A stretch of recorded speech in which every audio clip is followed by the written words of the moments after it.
10th coordinate geometry worksheet 3। First question है the point 2, 3, 3, 4, 5, 6 and 4, 5 are the vertices of a parallelogram है, triangle है, square है या none of these बताना है। तो देखो हमें 4 पॉइंट्स दिए हुए हैं, तो 4 पॉइंट से तो ट्रायंगल तो बन नहीं सकती, तो इसका ऑप्शन तो गया। अब इन दोनों में से क्या ये बताना है हमें, तो एक डायग्राम बना लेते हैं। 4 पॉइंट्स हैं तो एक क्वाड्रिलेटरल के करीब होगा, तो पॉइंट्स मान लेते हैं ए बी सी डी। ए है 2, 3, बी है 3, 4, सी है 5, 6 और डी है 4, 5। तो पहले आपको क्वाड्रिलेटरल के रूल्स बता देता हूँ। देखिए, अगर ऑपोजिट साइड इक्वल होती हैं, like A B equal to B C and A B equal to D C, opposite side, and A D equal to B C. अगर सिर्फ ऑपोजिट साइड इक्वल होती हैं तो ये होगा पैरेललोग्राम। और साथ में इसी के साथ अगर इसके डायगोनल्स भी इक्वल होते हैं, A C equal to B D, ये diagonal A C equal to B D, तो उस केस में ये हो जाएगा रेक्टेंगल। ठीक है।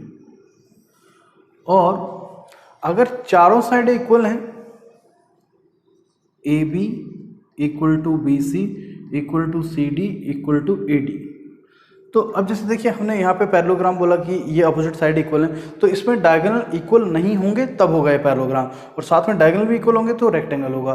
सिमिलरली यहाँ पे अगर चारों साइडें इक्वल हैं तो ये होगा रोम्बस, तो ये हो जाएगा रोम्बस।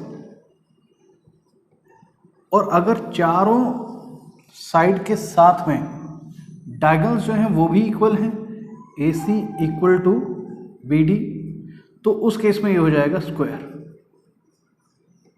ठीक है। तो अब यहाँ पर हमें पैरेललोग्राम, रेक्टेंगल या रोम्बस, स्क्वायर का तो कंपैरिजन है नहीं, यहाँ पे सिर्फ पैरेललोग्राम और स्क्वायर का कंपैरिजन है। मतलब अगर ऑपोजिट साइडें सेम मिलती हैं तो पैरेललोग्राम बोल देंगे, और चारों साइडें सेम मिलती हैं तो जरूरी नहीं है हमें दोनों साइडें भी इक्वल प्रूफ कराना, हम सीधे उसे स्क्वायर बोल देंगे क्योंकि ऑप्शन ही वो है। या फिर हाँ, नन ऑफ दीज भी है तो हमें ये भी चेक करना पड़ेगा फिर। ठीक है। तो पहले तो चारों साइडें निकालते हैं। तो देखिए ए बी क्या होगा, ए से बी की डिस्टेंस निकालने तो 3 - 2 1, 1 का स्क्वायर 1, प्लस 4 - 3 1, 1 का स्क्वायर 1, ये आ गया आपका √2। उसके बाद बी सी निकालते हैं। बी सी में 5 - 3 2, 2 का स्क्वायर 4, प्लस 6 - 4 2, 2 का स्क्वायर 4, यह आ गया 4 and 4 8, जिसको आप 2√2 भी बोल सकते हो। तो अब देखिए स्क्वायर का ऑप्शन तो गया क्योंकि जो है दो साइडें इक्वल नहीं है। ठीक है। Now A B B C C D या डी सी कुछ भी निकाल लेते हैं, डी सी निकाल लेते हैं। तो डी सी निकाल रहे हैं तो 5 - 4 1, 1 का स्क्वायर 1, प्लस 6 - 5 1, 1 का स्क्वायर 1, ये भी आ रहा है √2। तो आप देख सकते हो ऑपोजिट साइडें सेम आ रही हैं, A B equal to D C. अब निकाल के देखते हैं क्या A D B B C के इक्वल आ रहा है। तो ए डी होगा 4 - 2 2, 2 का स्क्वायर 4, प्लस 5 - 3 2, 2 का स्क्वायर 4, तो ये भी सॉरी यहाँ पे √8 आएगा, √8, और 8 का रूट होता है 2√2। तो आप देख रहे हो ये दोनों साइडें भी सेम आ रही हैं, तो ऑपोजिट साइडें सेम है, तो ये हो गया पैरेललोग्राम। ए ऑप्शन आपका करेक्ट है।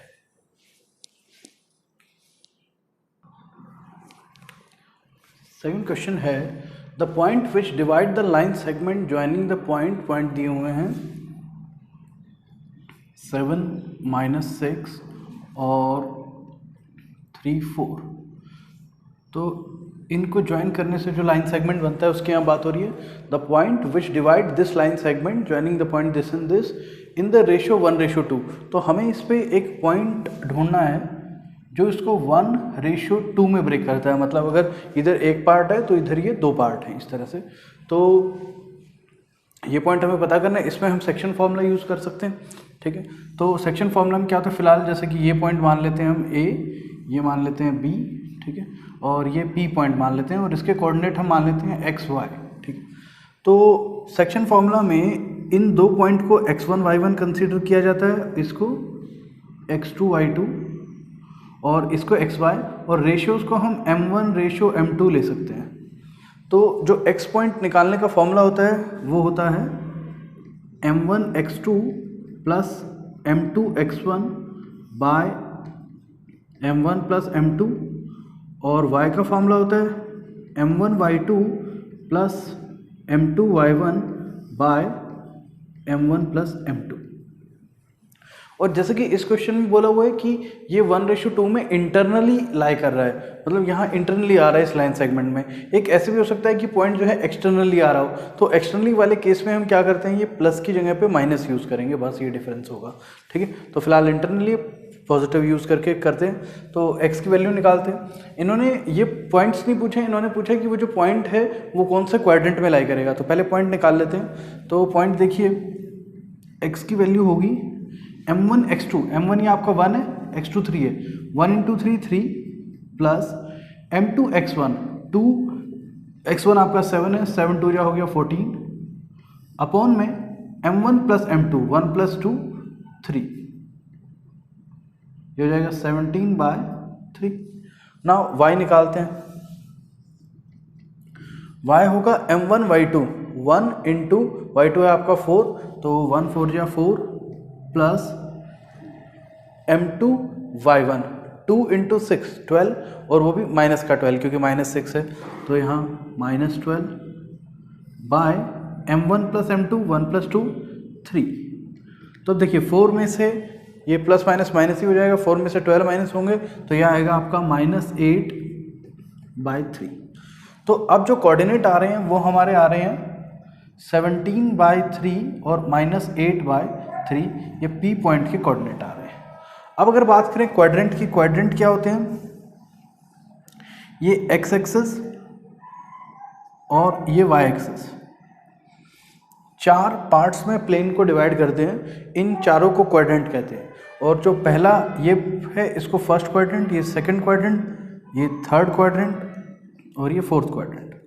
एक्स एक्सिस इधर की साइड ये जो है पॉजिटिव होता है, एक्स एक्सिस इधर की साइड नेगेटिव होता है, वाई इधर पॉजिटिव होता है और वाई इधर नेगेटिव होता है।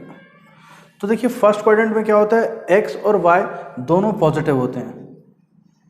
तो अगर हमें दोनों प्लस की वैल्यू मिलती हैं तो वो फर्स्ट क्वाड्रेंट है। यहाँ पे हमारी एक फर्स्ट है पॉजिटिव है, एक नेगेटिव है, तो अब देखते हैं कौन सा क्वाड्रेंट है। सेकंड में एक्स की वैल्यू देखो इधर नेगेटिव आ रही है, वाई की पॉजिटिव आ रही है, तो माइनस और प्लस मिले तो सेकंड है। थर्ड में देखो एक्स भी नेगेटिव वाई भी नेगेटिव, तो दोनों माइनस होते हैं। और फोर्थ में एक्स पॉजिटिव होता है और वाई नेगेटिव होता है। तो हमारा भी इसी तरह का केस आ रहा है, फर्स्ट वैल्यू x की पॉजिटिव है, y की नेगेटिव है, तो ये हुआ हमारा फोर्थ क्वाड्रेंट। तो इसमें आपका डी ऑप्शन करेक्ट होगा।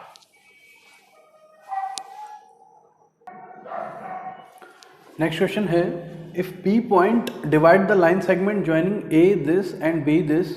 तो हम एक लाइन सेगमेंट बना लेते हैं पहले, तो जिसका A पॉइंट है ये 3A + 1, -3 और B पॉइंट है 8A, 5। और उन्होंने कहा ये P पॉइंट डिवाइड करता है इस लाइन सेगमेंट को 3:1 में। तो 3:1 ये मान लेते हैं आपकी 3:1, और ये पॉइंट जो है ये P पॉइंट है 9A - 2, -B। तो लास्ट क्वेश्चन की तरह ये आपके x1 y1 हो गए, ये x2 y2 हो गया, ये m1:m2 होगी और ये x और y हो गया, ठीक है। तो फॉर्मूला अगर यूज़ करें तो x जो है 9A - 2 जो है वो आपका हो सकता है m1 x2, तो m1 है 3 और x2 है 8A प्लस m2 x1, मतलब 1 × 3A + 1, ठीक है, अपॉन में m1 प्लस m2 3 प्लस 1, तो ये हो जाएगा 8 3 जा 24 प्लस ये 1 से मल्टीप्लाई हो गया तो सेम आएगा 3a प्लस 1 अपॉन में 3 प्लस 1 4, और ये 24a और 3a को हम लिख सकते हैं 27a प्लस 1 बाय 4, और यहाँ पे सेम आता रहेगा ये 9a माइनस 2। इस 4 को इधर भेज देते हैं, 4 ये इधर आएगा 36a माइनस 4 2 जा 8 इक्वल टू 27a प्लस 1। 27 इधर आ जाएगा, 36 में से माइनस होगा 36a माइनस 27a, और ये -8 उधर चला जाएगा तो 8 प्लस 1। 36 में से 27 आएगा तो 9a बचेगा, उधर 8 प्लस 1 9 हो गया, a की वैल्यू आ गई आपकी 1, ठीक है। तो a की वैल्यू 1 जो है आपकी सिर्फ डी ऑप्शन में ही है, तो आपका डी ऑप्शन जो है वो करेक्ट है, ठीक है।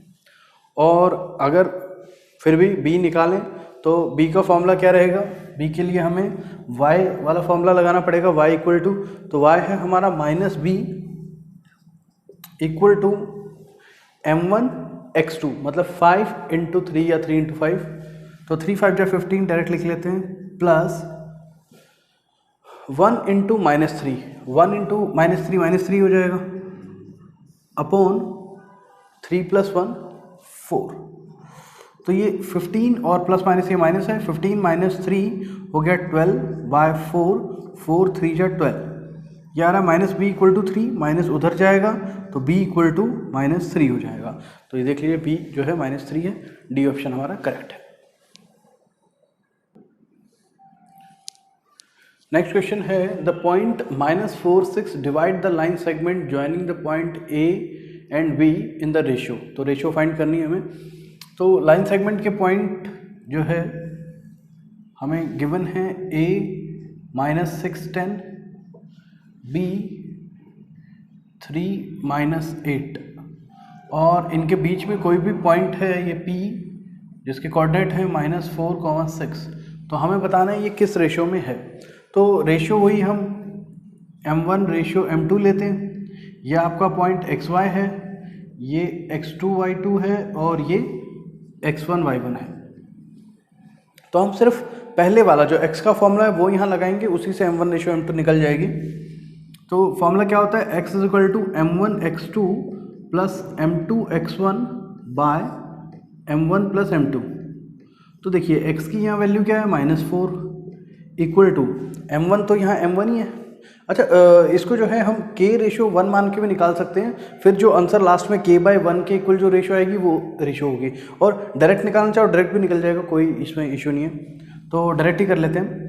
m1 x2, m1 आपका m1 है, x2 है 3, तो ये 3 इंटू m1 हो जाएगा 3m1 प्लस m2 x1, तो m2 और x1 है आपका -6, तो -6 m2 हो जाएगा, तो प्लस माइनस माइनस हो जाता है -6 m2 अपॉन में m1 प्लस m2, वैल्यू है नहीं तो m1 प्लस m2 ही लिखेंगे ना।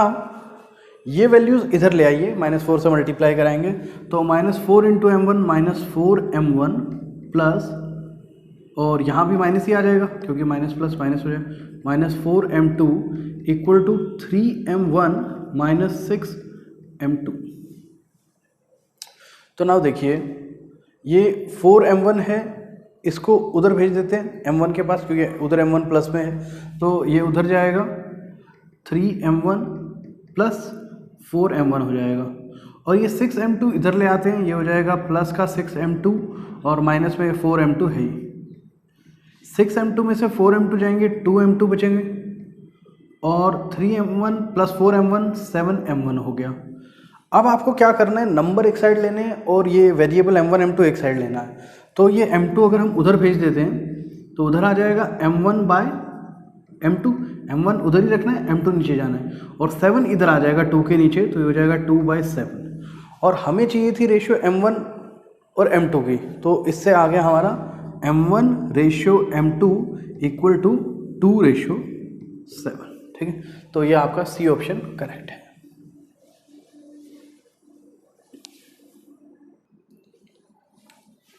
नेक्स्ट क्वेश्चन है, if P a by 3 comma 4 is the midpoint of the line segment joining the point q and r, then the value of a find करनी है। तो देखिए क्यू आर एक line segment दिया हुआ है, लाइन सेगमेंट बना लेते हैं। q दिया हुआ है आपको -6,5 और r दिया हुआ है -2,3 और इन्होंने कहा है p जो है इसका मिड पॉइंट है, तो p बिल्कुल बीच में होगा, p मिड पॉइंट है, p के कोऑर्डिनेट हैं a by 3,4। तो ये आपका x1 होता है, ये y1, ये xy और ये x2 y2 जो हम सेक्शन फॉर्मूला यूज़ करते हैं। और मिड पॉइंट में देखिए क्या है, दोनों तरफ रेशियो सेम होगी, तो इसको आप 1:1 यूज़ करके सेक्शन फॉर्मूला भी लगा सकते हैं। अदरवाइज जो है आप डायरेक्ट याद कर सकते हैं, मिड पॉइंट फॉर्मूला होता है x = x1 + x2 बाय, इन दोनों का सम करेंगे तो 2 ही आता है, और y = y1 + y2 बाय 2। तो ये होता है मिड पॉइंट फॉर्मूला, ठीक है, मिड पॉइंट फॉर्मूला। तो हमें यहाँ दोनों ही के यूज़ करने की जरूरत नहीं है, क्योंकि सिर्फ एक वेरिएबल में a मिसिंग है। अगर ये होता कि y में भी कोई b वगैरह है, वो भी निकालना होता तो दोनों का यूज़ करना पड़ता है। यहाँ पे हमें x के ही यूज़ से a की वैल्यू आ जाएगी। तो x जो है वो है हमारा a by 3 = x1 है -6 प्लस x2 है -2, तो ये प्लस माइनस माइनस ही हो जाएगा, अपॉन में 2। तो ये 3 उधर भेज देते हैं, पहले तो इधर ऐड कर लेते हैं, -6 और -2, ये हो जाएगा -8/2, और ये अपॉन में जो 3 था ये इधर जाएगा, इनटू में 3, 2 से 8 कट करते हैं, 2 4 जा 8 और 4 3 जा हो जाएगा 12, और बाहर माइनस का साइन है, तो a की वैल्यू आ गई -12, और ये आपका बी ऑप्शन करेक्ट है।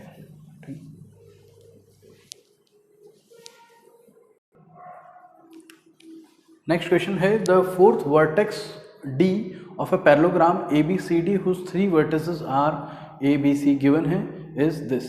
तो हमें फोर्थ वर्टेक्स निकालनी है पैरेललोग्राम की, तो एक पैरेललोग्राम बना लेते हैं। तो ये मान लीजिए A है, ये B है, C है, ये D है। तो A के कोऑर्डिनेट दिए हुए हैं हमें -2 3, B के कोऑर्डिनेट हैं 6 7, C के कोऑर्डिनेट हैं 8 3 और D के कोऑर्डिनेट निकालने हैं। तो D के कोऑर्डिनेट को हम x y मान लेते हैं जो हमें निकालने हैं। तो इस क्वेश्चन को कुछ बच्चे क्या करते हैं, डिस्टेंस फार्मूला से ट्राई करते हैं कि ए बी डिस्टेंस निकाल लेते हैं और डी सी डिस्टेंस निकाल लेते हैं, फिर उनको इक्वेट करके सॉल्व करते हैं। तो वहाँ क्या है, 2 वेरिएबल आ जाते हैं एक्स वाई और साथ में x × y। जब हम x -+2 का होल स्क्वायर खोलते हैं तो x² और साथ में 2x, x भी आएगा, x² भी आएगा, y² भी आएगा, y भी आएगा, तो इससे बहुत कॉम्प्लिकेट हो जाता है। तो आपको एक छोटा तरीका बताता हूँ, यहाँ क्या कर सकते हैं आप, a और c को डायगोनल कनेक्ट करें और D को और B को डायगोनल कनेक्ट करें। तो पैरेललोग्राम का एक रूल होता है कि पैरेललोग्राम के जो डायगोनल हैं वो वो जो है एक दूसरे को बाइसेक्ट करते हैं। तो बाइसेक्ट करते हैं मतलब ये पार्ट इसके इक्वल है और ये वाला पार्ट इसके इक्वल है, ठीक है। तो हम ये कह सकते हैं कि ये जो सेंटर है इसका कोऑर्डिनेट अगर हम m माने तो ये m जो है मिड पॉइंट है AC का भी और DB का भी। तो हम AC का मिड पॉइंट m निकालते हैं पहले। तो m is mid point of AC। तो AC के मिड पॉइंट से A और C के कोऑर्डिनेट यूज करके m के कोऑर्डिनेट निकालते हैं। तो m के कोऑर्डिनेट हम मान लेते हैं x1 y1, ठीक है। तो x1 होगा हमारा -2 + 8 बाय 2। तो ये आ गया x1 आपका 8 - 2 6, 6/2 3। और अब y1 होता है y, यहाँ पे y1 + y2 बाय 2, तो ये y1 हो जाएगा 3 + 3 बाय 2। तो 3 + 3 6, 6/2, ये भी 3 आ जाएगा। तो y1 भी आपका 3 आ रहा है, ठीक है। तो नाउ इसके कोऑर्डिनेट m के कोऑर्डिनेट आ गए आपके 3, 3। अब हम m को एज अ बी डी का मिड पॉइंट मानेंगे, तो m is mid point of D B. तो नाउ 3 जो है हमारा वो किसके इक्वल होगा, x प्लस 6/2, क्योंकि ये मिड पॉइंट है, तो x प्लस 6/2, ठीक है, x इससे 6 उससे। नाउ x की वैल्यू निकालते हैं, ये 2 इधर भेजेंगे, 2 इधर आएगा, 3 2 जा 6 इक्वल टू x प्लस 6, ये 6 इधर आएगा, माइनस होएगा 0, x की वैल्यू आ गई आपकी 0। नाउ दूसरा कोऑर्डिनेट जो 3 है वो y प्लस 7/2 के इक्वल होगा, तो 3 इक्वल टू y प्लस 7/2, ये 2 इधर आएगा, 3 2 जा 6 इक्वल टू y प्लस 7, 7 इधर जाएगा, 6 माइनस 7, y की वैल्यू आ जाएगी -1। तो x की वैल्यू 0 और y की वैल्यू -1, तो d के कोऑर्डिनेट हो गए 0, -1, और ये आपका बी ऑप्शन करेक्ट आ रहा है।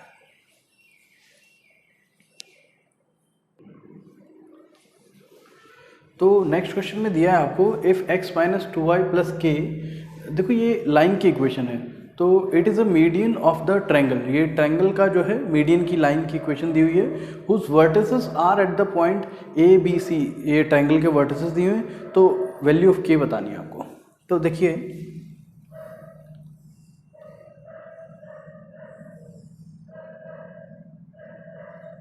ए बी सी, ए के कोऑर्डिनेट दिए हुए हैं -1, 3, बी के कोऑर्डिनेट हैं 0, 4, और सी के कोऑर्डिनेट हैं -5, 2। तो आपको बोला है कि ये मीडियन की इक्वेशन है।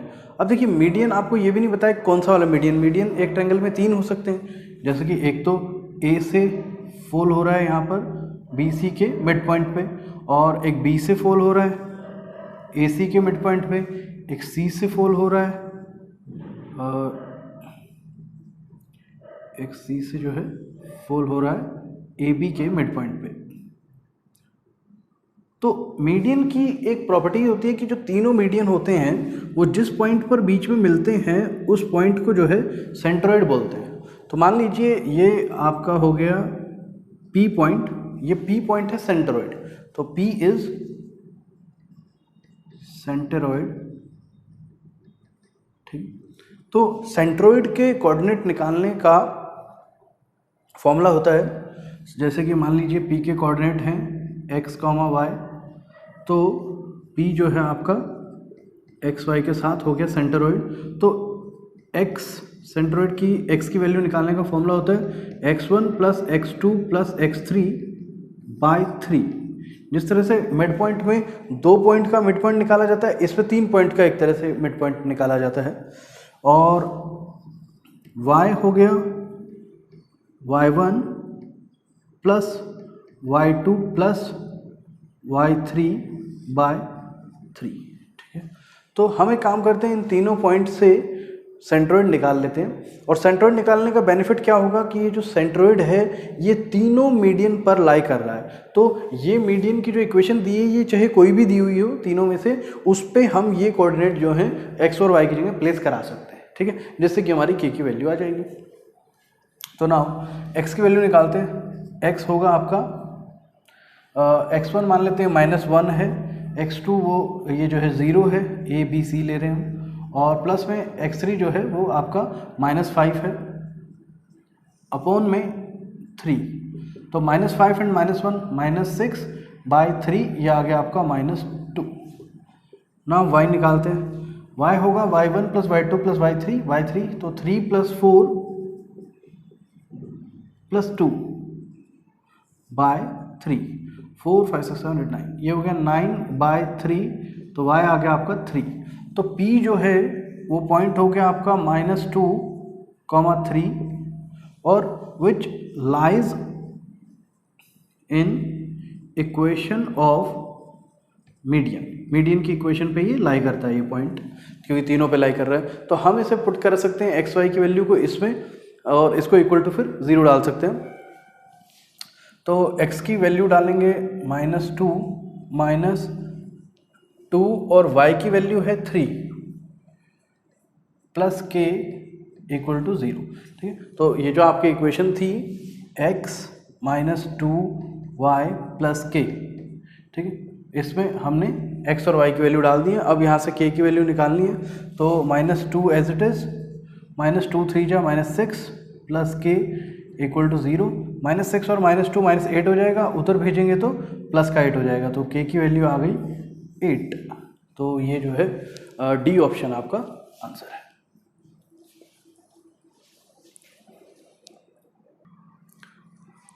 इसमें जो आपका क्वेश्चन नंबर 8 है वो या तो ग्राफिकल मेथड से हो सकता है कि उसका हम ग्राफ बनाएं और वो फिर ग्राफ कहाँ पे कट कर रहा है, एक्स एक्सिस को या वाई एक्सिस को, तो उसके कोऑर्डिनेट पता करें।